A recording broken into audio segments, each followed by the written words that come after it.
Кеуекті немесе бағаналы паренхима. Қараз бала бізде паренхима деп отқанымыз ол жапырақтың ішінде болады.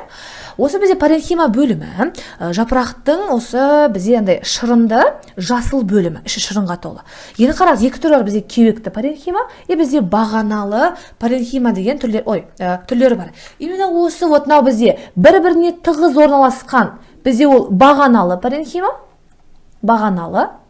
Ал бізде арасында бізде кеңістіктері болатындар, бұл сөзде болар борпылдақ немесе кеуекті паренхима деп аталады. Енді екеуінің ерекшелігі бізде неде?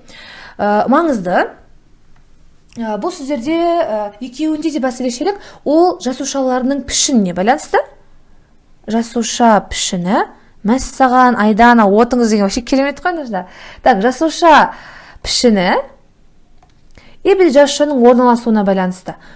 Орналасуы. Бағаналыда бізде бір жасуша мен екінші жасуша бізде бір-біріне тығыз орналасады, борпылдақта бізде арасында кеңістіктер болады. Енді бағаналы паренхиманы басқаша қосымша жаңа ақпарат болар. Сіздерде мезофил деп атайды. Мезофил. Именно осы бөлімде бізде фотосинтездің реакциясы жүреді. Ал борпылдақта бізде басты қызмет ол бізде уже газдарды тасымалдауға қатысады. Екеуі де бізде паренхима, екі түрі бар, кеуекті, сізде бағаналы.